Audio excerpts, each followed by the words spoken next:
Okay, so the last video was basically just a political rant. This one's just going to be for fun. So this week at work, I was listening to a couple of the CDs, not all, but a couple of the CDs I have from Joan, Jett, and the Blackheart, including this one from '88 called Up Your Alley. And there's a track on here called I Want to Be Your Dog.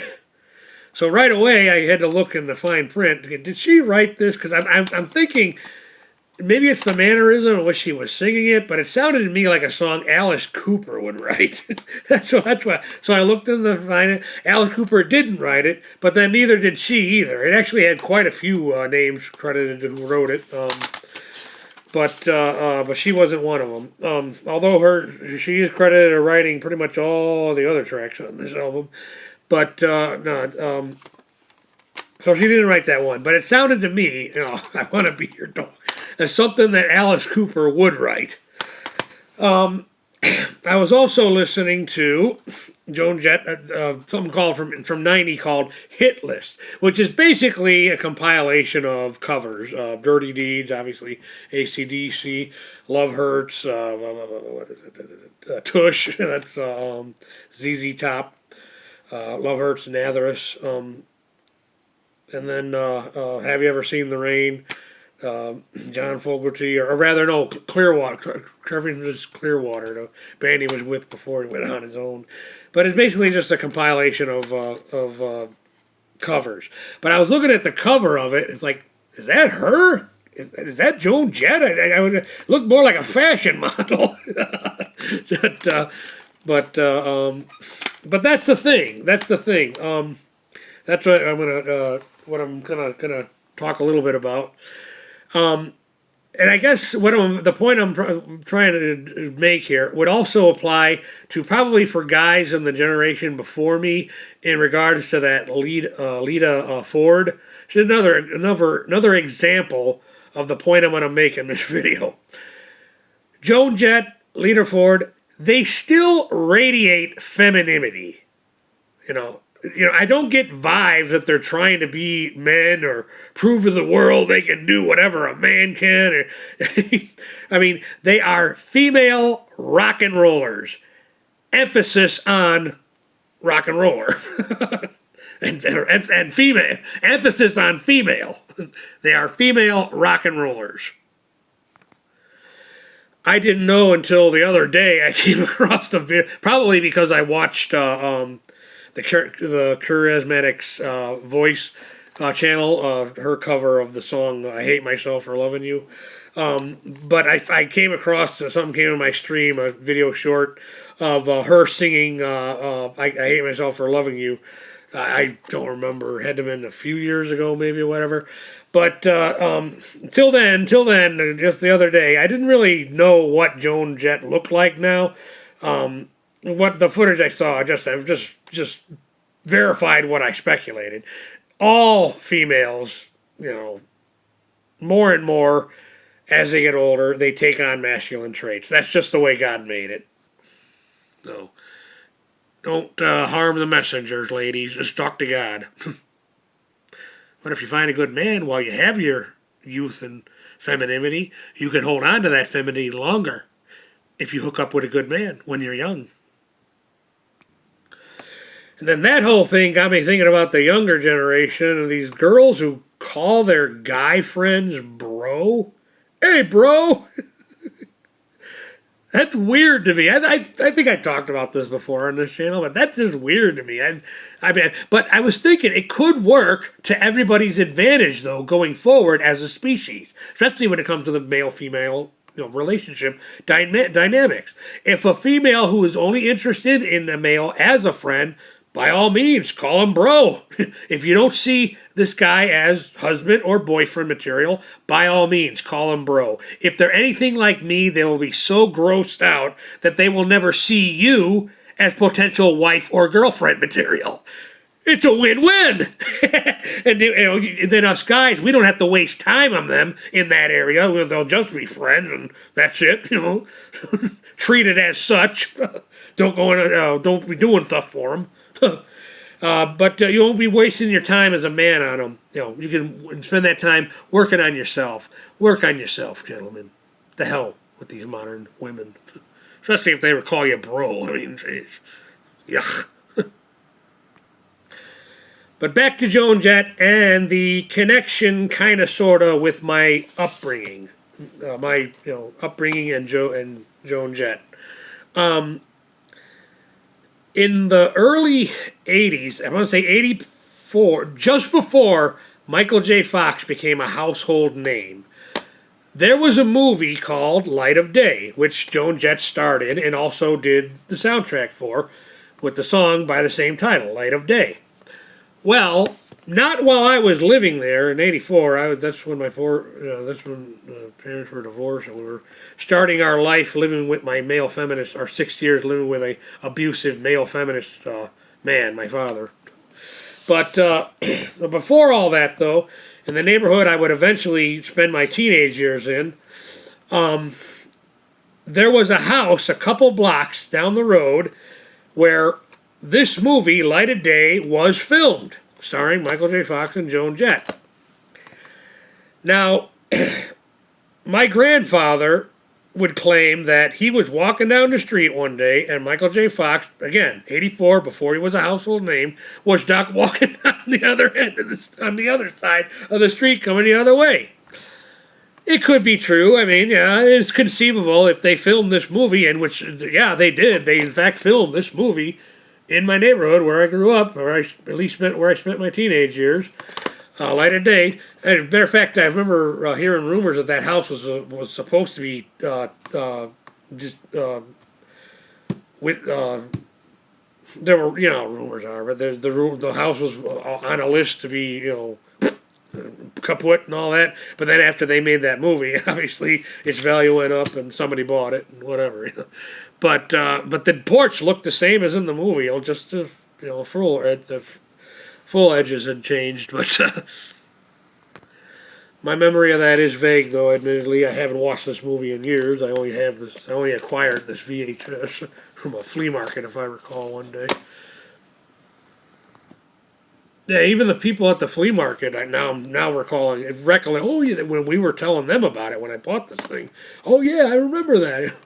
But anyways, my grandfather maintains that he saw Michael J. Fox walking down the street as he was walking the other side going to the store. Could be true, but then my grandfather also was known for telling tall tales. He also said that he went through college twice. And I guess technically he did. You see, he was a locksmith by trade. And as the story goes, as that he told, is they let him in the front door to the college.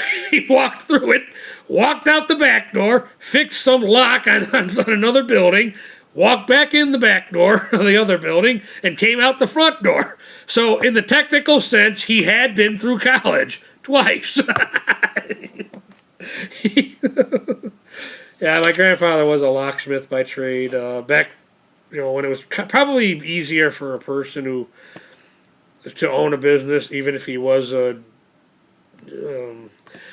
of respect for the family. Let's just say my grandfather had his own share of shortcomings in life. He was kind of a little bit too much of a fan of the alcoholic beverage. What I didn't understand is smoking is supposed to be an addiction, right? As with alcoholism. He would binge these activities for like a week, 2 weeks, and I wouldn't get to see him. One of my more positive memories growing up in my teenage years with him is going to the hardware store. I couldn't do that when he would go on these sometimes 2 week binges. What didn't make sense to me is he would not only drink but also smoke, but just within these binges that he went on. Usually 3-4 times a year, maybe. But it just never makes sense to me. But, he's a human being like any other human being, and I guess despite my resentment of him in the past because of this, I would acknowledge and say in his defense, he did have family who perished in World War II or came back sick or otherwise messed up, so. Anyways, that's all I'm going to say about, Forrest Gump. That's all I got to say about that. But, anyways, that's my story of the connection between my Joan, Jett, and my own upbringing. And for the rest of this video, which looks like it might be a little longer than the last, but whatever. So I was watching a documentary from Minty. He's an English YouTuber. He usually does, 10 things you didn't know about this, that, or the other thing. And he did 10 things you didn't know about that Elvira movie that came out in the 90s. He said that was his introduction to who she was. Kind of, sort of was the case for me, too. I knew of her as a child, obviously. But after watching the thing, I must say, smart lady, this Cassandra Peterson, she did not own the rights to the character initially, but she acquired virtually all the rights to the character over time. So, and in the off chance that Ms. Peterson sees this video, yeah, kudos to you. Smart lady. She not only does she own the rights to the character, but she still plays the character till this day, even though she's, she likewise is also up in age now. But and I remember one other thing from the documentary I thought was interesting was when she said over the years when people asked her about how you feel about being typecast as this one character, they're like, why would I have an ill feeling about that? I play this character that is so loved by the world that I'm able to make a lifelong career out of it. Like I said, kudos to you.